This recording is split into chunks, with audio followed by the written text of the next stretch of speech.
기뻐 받으시는 거룩한 산제사 예배 드리게 하시고 우리의 마음을 드리고 중심을 드릴 수 있는 시간 되게 하시며 이 시대를 살아가는 생명의 말씀, 이 시대를 믿음으로 살아갈 수 있는 귀한 말씀을 저희들에게 들려주시며 우리의 눈을 열어주시고 귀를 열어주셔서 주를 보게 하시고 주의 음성을 듣게 하여 주옵소서. 아멘, 아멘. 예수님 이름으로 기도합니다. 아멘. 아멘.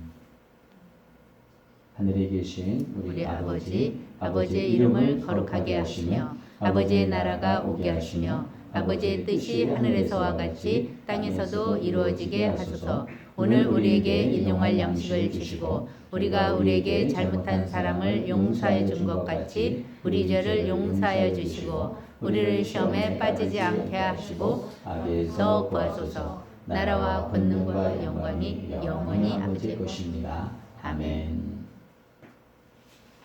오늘 우리에게 주시는 하나님 말씀 고린도전서 10장 1절에서 4절입니다.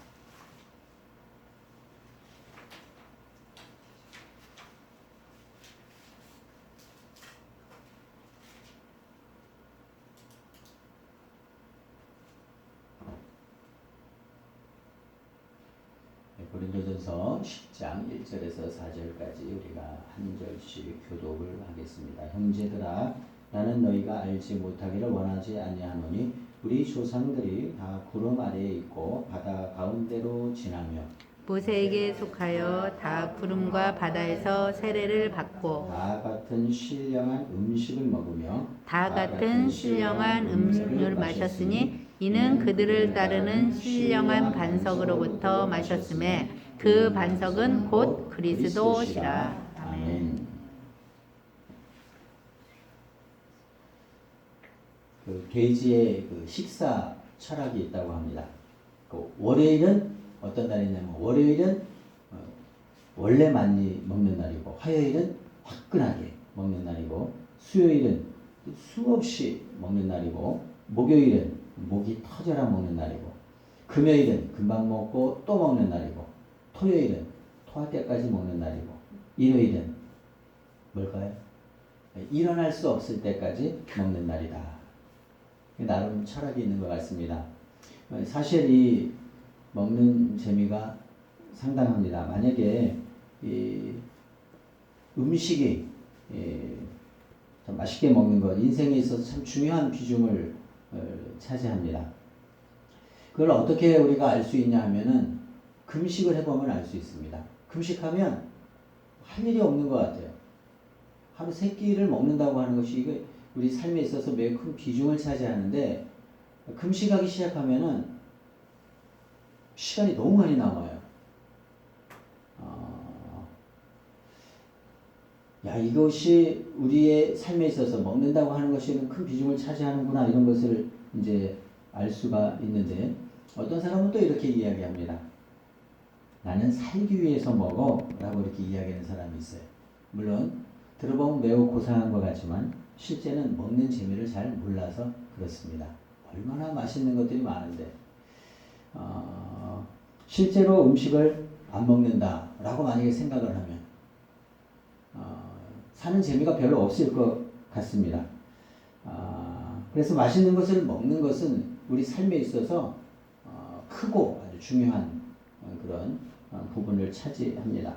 문제는 뭐냐면 적당히 먹어야 하는데 너무 많이 먹는 것이 문제입니다. 그러니까 음식을 조절하기가 어렵다고 하는 것입니다. 제가 지난주에 말씀을 드렸습니다. 승리의 면류관을 얻기 위해서는 꼭 필요한 것이 절제다 이렇게 말씀을 드렸는데 사실 음식을 절제하는 것은 참 어렵습니다. 그래서 다이어트에 성공하는 사람이 많지 않습니다. 만약입니다. 만약에 다이어트에 성공하는 사람이 있다면 그 사람은 하여튼 모든 사람으로부터 존경을 받기에 마땅합니다. 그렇게 어렵다는 것이죠. 특히 다이어트에 실패하는 사람이 특징이 있는데 여러 가지 특징이 있습니다. 그 대표적인 특징이 뭐냐 하면 내일부터 절제하자. 그러니까 오늘까지는 좀 많이 먹고 내일부터 절제하자. 이렇게 생각을 하는 거죠. 다이어트에 성공하는 사람의 또 특징이 있겠죠. 내일 많이 먹자. 오늘은 좀 적당히 먹고, 오늘은 좀 절제하고, 그러니까 내일부터 많이 먹자. 그럼 그 다음날이 됐어요. 역시 그런 마음. 그래, 내일은 많이 먹자. 내일 많이 먹을 수 있으니까 오늘 좀 적게 먹자. 이렇게 생각을 하면 성공할 수가 있습니다. 내일부터 절제하자. 불가능합니다. 내일이 되면 어떻게 해요? 또 마음이 달라져요. 그래서 내일 절제하는 것이 아니라 오늘 절제해야 합니다. 믿음 생활 잘 못하는 사람의 특징도 뭐냐 하면 내일 열심히 하세요. 내일. 여러분 내일은 오지 않습니다. 또 내일이 하루가 지나서 그것은 다시 또 오늘이 되기 때문에 내일 열심히 하자고 하는 사람은 그 믿음 생활의 진보, 그 신앙 성장을 기대하기가 어렵습니다. 그러면 성경은 뭐라고 이야기할까요? 자, 성경은 이렇게 선포합니다. 이르시되 내가 은혜 베풀 때 너에게 듣고 구원의 날에 너를 도왔다 하였으니 보라 지금은 은혜 받을 만한 때요 보라 지금은 구원의 날이로다. 지금 제가 강조하는 것은 오늘을 강조했어요. 오늘 해야 된다.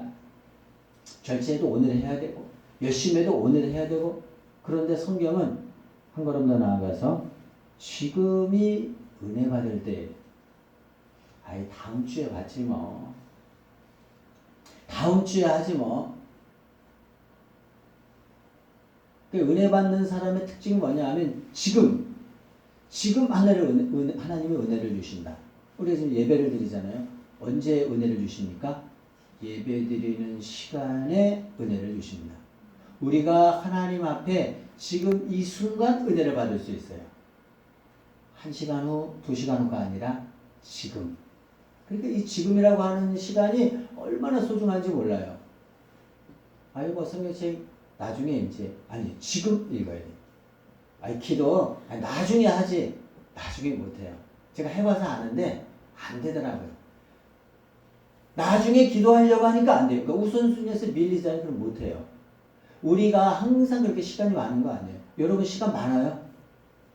여러분이 해야 될 일들이 얼마나 많이 있어요. 결국에는 나중에 하려고 하면은 그걸 할 수가 없습니다. 그래서 항상 여러분 생각하세요. 은혜 언제 받을까? 지금 받는 거예요. 지금 하나님의 능력을 체험하는 거예요.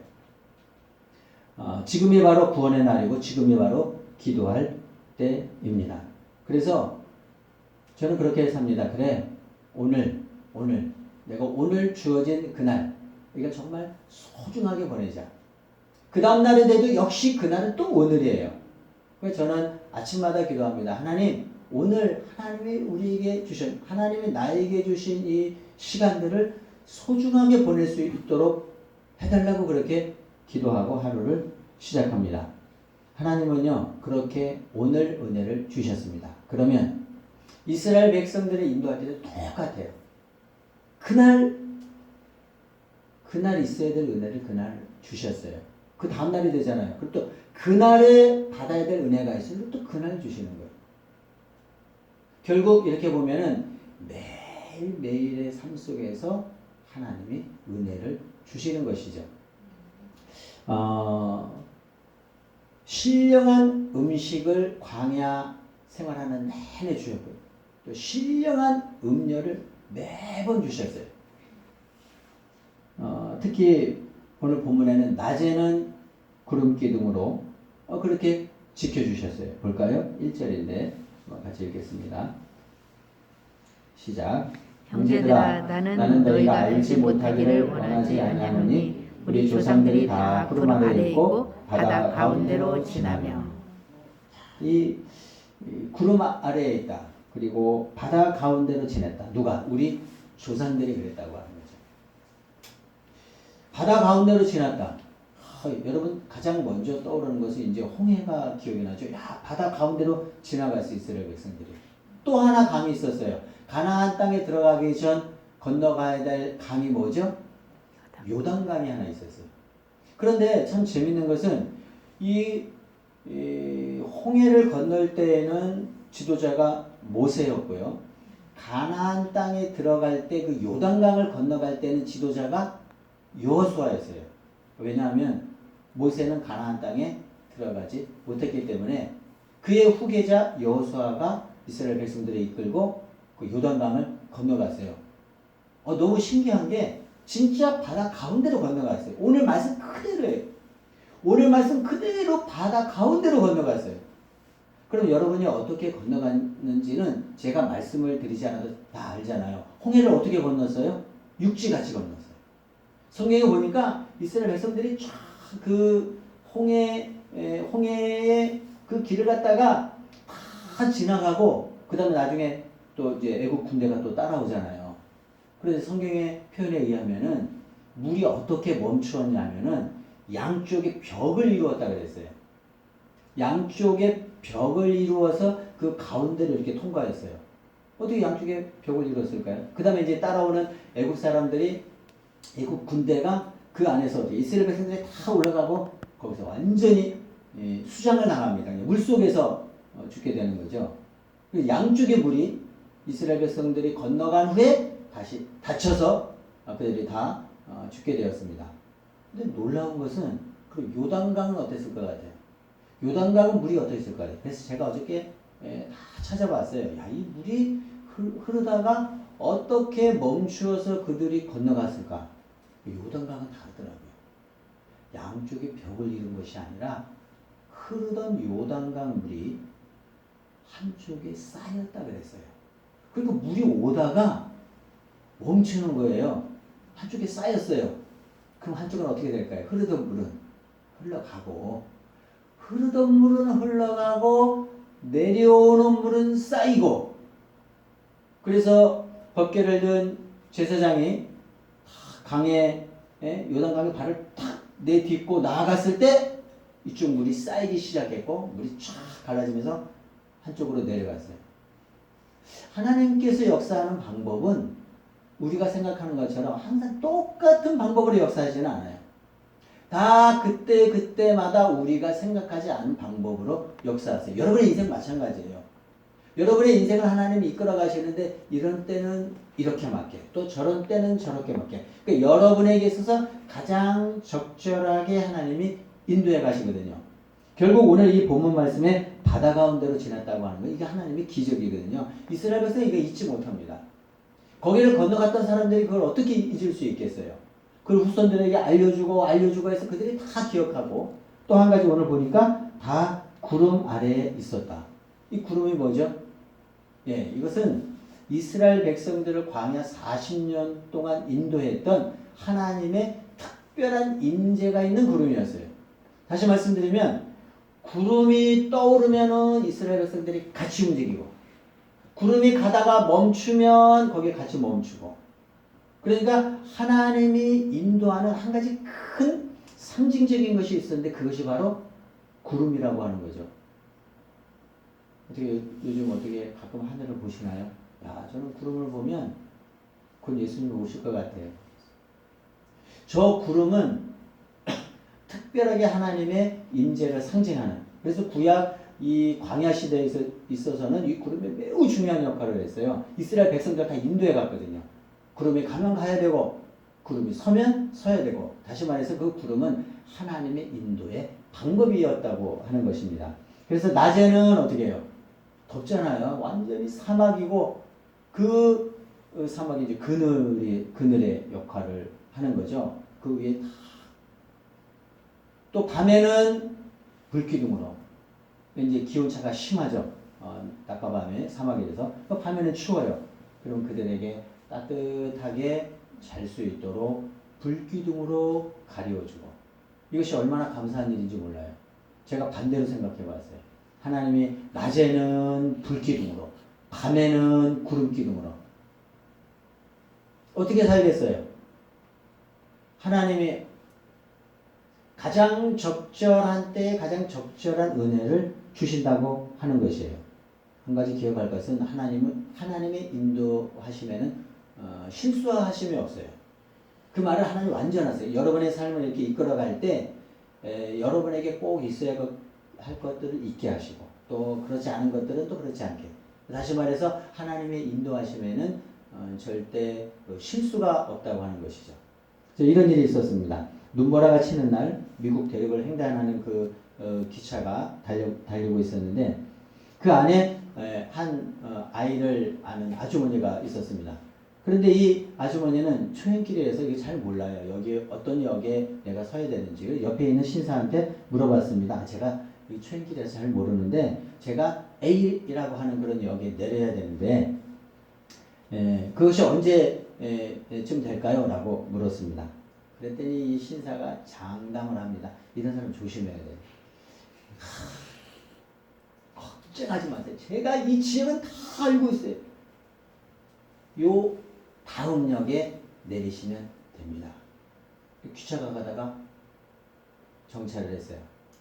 그래서 이제 여기서 내리면 된다고 해서 그 아주머니하고 아이가 내렸어요. 그 추운 겨울에 내렸어요.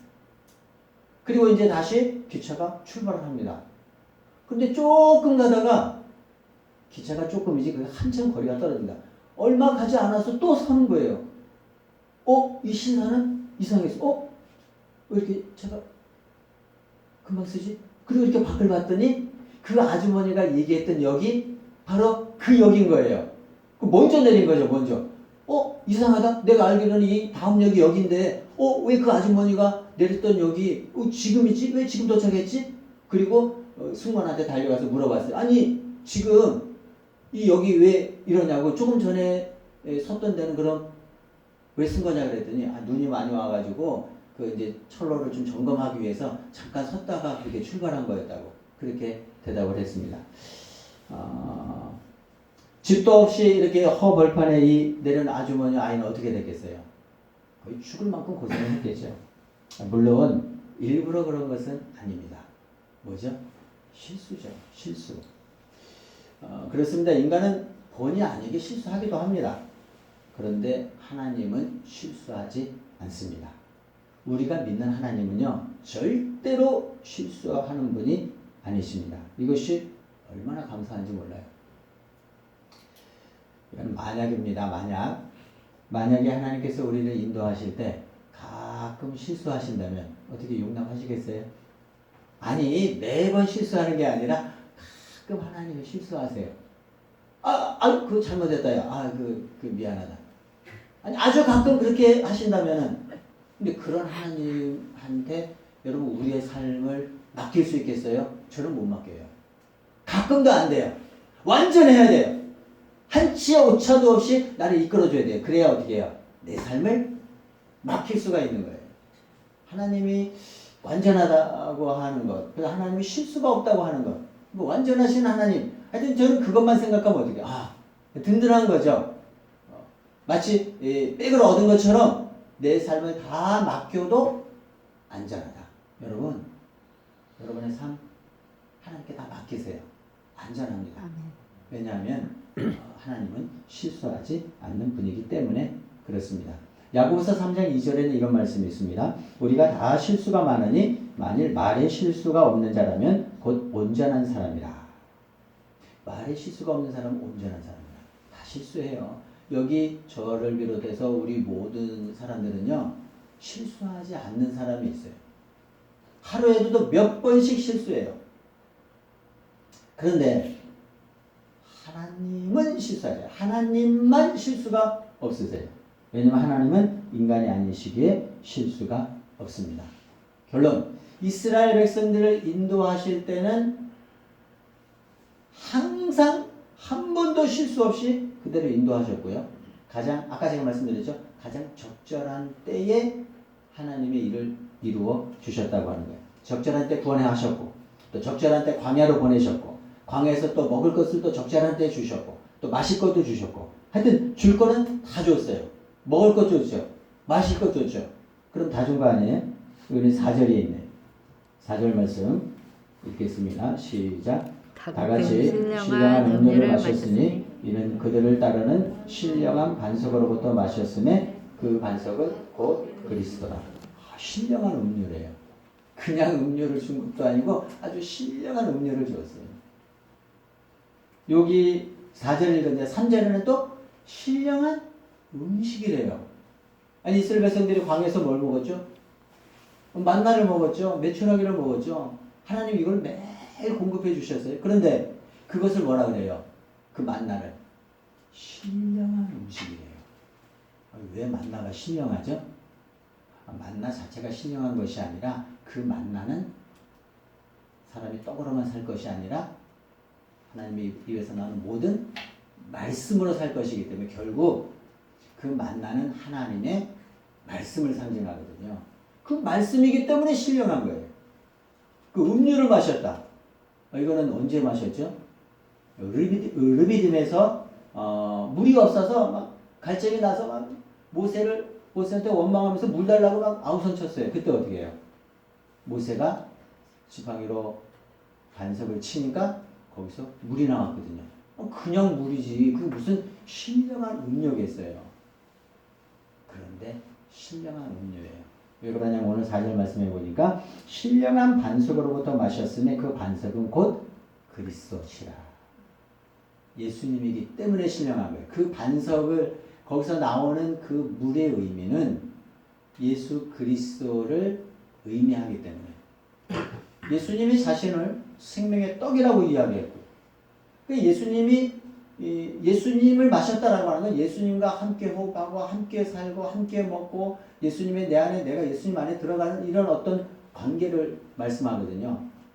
물론 구약에 예수님이 구체적으로 나타나시진 않았지만 구약의 이스라엘 백성들이 인도했던 그 방법 만나와 메추라기 또 마실 것 이런 것들로 했지만 결국에는 마셨던 그 물은 예수 그리스도를 의미한다. 결국 우리의 갈증을 해결하는 분은 예수님밖에 없어요. 다른 데 어디 가봤자 소용없어요. 여러분의 영적인 목마름을 해결할 수 있는 분은 예수님밖에 없죠.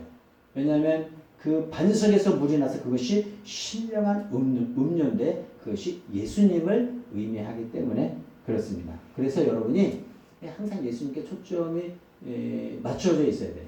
그 예수님을 바라보아야 되는 거죠. 그게 진짜 믿음이에요. 어떤 상황이나 상관없어요. 어떤 형편에 처하든지 상관없어요. 항상 예수님께 초점이 맞춰져 있어야 합니다. 이렇게 예수님께 초점이 맞춰져 있는 사람을 제가 소개하려고 합니다. 이지선 자매님입니다.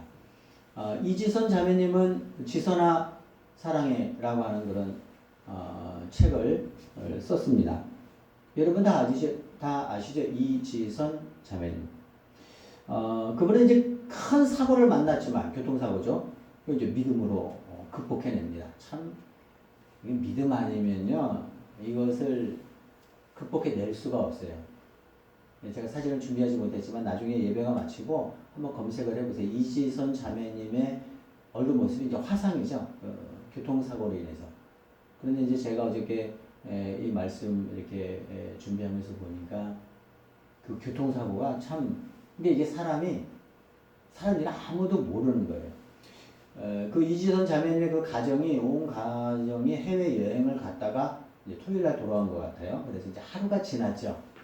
그게 바로 2000년 7월이었어요. 그래서 그 다음에 이제 주일 예배를 드리고, 이제 오후 시간에 이제 도서관에 공부하기 위해서 아마 갔던 것 같아요. 가서 이제 공부하다가 공부가 잘 되고 집에 가니 안 가니 몇 번 하다가 이제 저녁이 되면 이제 오빠가 차를 가지고 이렇게 오는 거죠. 그래서 오빠 차 옆에 타고 저녁에 가서 신호 대기 앞에서 이렇게 기다리고 있는 중에 완전히 술을 먹고 만취된 운전자가 그 차종이 갤러퍼라 그러네요. 그 갤러퍼를 몰고 음주운전을 했기 때문에 보이는 게 없어서 그냥 뒤에서 정차하고 있는 차를 받았어요. 근데 문제는 거기서 끝난 게 아니라 그 차에 다치자마자 이 차가 중앙선 넘어서 튀어나갔어요. 더 큰 문제는 건너편에서 오던 차에 의해서 여기 다시 한번 큰 충돌이 일어나게 돼요. 그러니까 여기서 한번 받쳤죠. 또 오는 차에 또 받쳤죠. 완전히 차가 정말 휴지 조각처럼 그렇게 쿵 하고 부딪힌 다음에 보니까 동생이 없어진 거예요. 옆차석에 타고 있던 동생이 없어졌어요. 완전히 그냥 다른 차와 갤러퍼와 그게 차가 6대가 동시에 이렇게 충돌을 했다. 그 6대 완전히 엉켜가지고 이제 화염에 휩싸였는데 이 동생을 꺼내려고 하는데 꺼내지지가 않아요. 다리만 보였대. 그 글을 읽어보니까 다리만 보였다 그래요. 다리만. 그러니까 상체를 갖다 일으켜가지고 꺼내는데 얼마나 힘들었는지 모른대요. 불길에 휩싸여서. 그래서 가까스로 사람들의 도움을 받고 이제 동생을 그 차량에서 꺼냈거든요. 꺼내고 나서 사람들이 터진다 그러더니 정말 그 차량이 폭발했대요. 그 안에서 못 꺼냈으면 그냥 거기서 생을 마감하는 거죠. 자, 이렇게 위험한 상황, 만취 운전자로 인해 가지고 완전히 이 사람이 이제 그 이화여대 그 유아교육과 4학년 때 일이죠. 2000년 7월인데 그 사진을 보니까 졸업 앨범은 미리 찍잖아요. 졸업 때 찍는 게 아니라 미리 찍는다고. 그 졸업 앨범까지도 찍을 그 사진도 다 해놨는데 7월 달에 사고를 당한 거죠. 4학년 졸업반. 정말 그 한창 꿈을 가지고 이 세상에서 도전해 갈 수 있는 그런 나이에 이런 엄청난 일을 만난 거예요. 그 상처가요, 말도 못하는데 전신에 3도 화상을 입었는데 막 그 뼈가 보일 정도로 심한 그런 화상을 입은 거죠. 뭐 얼굴은 말할 것도 없어요. 그 얼굴을 보면 수술을 갖다가 30분도 넘게 했대. 그리고 처음에 들어가서 수술을 14시간 동안 얼마나 힘든 그런 수술이었는지 모른대요. 이게 진통제를 갖다가 맞는데 몇 번을 맞는데도 잘 듣지가 않고, 뿐만 아니라 그 이제 얼굴에 이제 없을 거 아니에요, 살이. 그러면 거즈로 붙여놨다가 그 거즈를 떼내고 다시 또 다른 거즈를 붙이고 살 없는 얼굴에 거즈를 이거를 하루에 4번씩 했대요. 얼마나 고통스러운지 모르는데 그러니까 이 화상이 제일 무서운 것 같아요. 어디가 부러지면 때가 되면 뼈가 붙겠죠. 근데 이 화상은 완전히 그냥 이 사람을 3도 화상 이상이면 뭐 이제 거의 이제 죽을 수도 있는 거죠. 나중에 보니까 견디기 너무 힘들어가지고 막 때로 오빠도 원망하는 그런 마음도 들었대요. 왜 그때 살려서 얼마나 고통스러우면 그런 마음이 들었겠어요. 정말 큰 꿈을 가지고 살 수 있는 그런 나이에 완전히 대학교 4학년 때 이런 큰 어려움을 겪은 것이죠. 그 고통은 이루 헤아릴 수가 없는 것입니다. 그런데 참 하나님 지혜가 있더라고요. 처음에는 매우 원망스럽고 정말 힘들었대요. 뭐 제가 말씀을 안 드려도 그가 겪었을 그 고통은 전 본인 아닌다면 우리가 다 알 수 없겠죠. 그런데 그것을 극복하는 과정에서 그런 마음을 주셨대요. 왜? 라고 하는 단어에 초점을 맞추지 않고 어떻게? 라고 하는 단어에 초점을 맞췄대요. 그분의 직접적인 간증입니다. 이지선 자매님의 직접적인 간증이 왜? 라는 것에 초점을 두지 않았다. 이 수많은 사람들 중에 하필이면 왜? 나에게 그런 일이 일어났냐. 제가 그 글을 읽는데 정말 도서관에서 한 10분만 더 늦게 나와서 그런 사고 안 만났을 거 아니에요. 아니 그냥 저녁을 먹고 갈까 뭐 할까 막 또 이렇게 갈등하다가 하여튼 하필이면 그 시간에. 그런데 왜 그 엄청난 사건이 나에게 일어났을까? 그건 이제 불평이고 원망이죠. 그럼 못 삽니다. 이겨낼 수가 없어요. 왜? 라고 하는 것에 초점을 맞추기 시작하고 다른 사람들은 다 잘 되는데 왜 하나님 저만 안 됩니까? 저 사람은 저렇게 돈을 잘 버는데 왜 저는 돈을 못 법니까? 저 사람들은 저렇게 건강한데 왜 나만 이렇게 건강하지 못하는? 이거 왜자에 초점을 맞추면 못 살아요. 살 수가 없어요. 근데 이 이지선 자매님은 어떻게 이렇게 초점을 맞췄다는 거죠. 그러면 내가 어떻게 살아야 돼? 내가 이제 앞으로 어떻게 살아야지? 왜 나에게 이런 일이 일어났을까 원망하기보다는 그건 놔두고 발생했잖아요. 돌이킬 수 없잖아요. 어떻게 할 수 없잖아요. 그 다음에 내가 어떻게 살아야 되나 이걸 생각하고 이겨냈다고 하는 것이죠. 그 EBS 초대석에 또 나와가지고 이렇게 그 진행자와 더불어서 이렇게 이야기를 하는 걸 제가 봤습니다. 그 진행자가 물어요. 이 사고 난 다음에 옛날에 그 예뻤던 사진들을 그냥 다 치워버렸겠냐고 이렇게 그렇게 했을 것이라 이렇게 물으니까 아니라고. 옛날 사진 다 자기가 막 좋아했던 그런 사진들 다 그런 걸 진열해 놓고 있다고. 그리고 또 물어보면 힘들었던 것이 뭐냐면 이제 사람들의 그 시선. 자기는 안 보이잖아요. 근데 사람들의 시선 이렇게 지나가다가 깜짝 놀라가지고 다시 보러 온대요. 너무 충격적이다 그 얼굴이. 근데 요즘은 이제 좀 마스크를 써서 좀 괜찮은데 마스크를 안 쓰고 일그러진 얼굴로 정말 보면은요 여러분 깜짝 놀랄 만큼의 그런 얼굴에 3도 화상이 뭐 어떻겠어요? 완전히 일그러져서 그냥 눈만 보이는 그런 얼굴인데 사람들이 지나가다가 다시 저만큼 가다가 다시 와가지고 물론 이렇게 뭐 빤히 쳐다보지는 않겠죠. 그런데 빙 돌아가지고 멀리서 보고 또 그렇게 간대요. 자기는 그리고 다 느낀대요. 아 이게 사람들이 지금 갔다가 지금 한번 나 다시 구경하기 위해서 오는구나. 그런 사람들의 시선 이런 것들을 이제 다 겪으면서 사는 거죠. 그런데 그 EBS 초대석에서 그가 이렇게 고백을 합니다. 저는요 사고 이전으로 돌아가고 싶지는 않아요. 왜냐하면 전에는 몰랐던 보이지 않는 것에 대한 소중함을 깨달았기 때문입니다. 보이는 것이 다가 아닌 보이지 않는 것에 대한 소중함. 정말 엄청난 영적인 진리를 깨달은 거죠. 그가 그 뒤로 대학을 졸업하고 미국으로 건너가서 12년 동안 정말 열심히 공부했어요. 그래서 지금은 한동대학교 교수님으로 있습니다.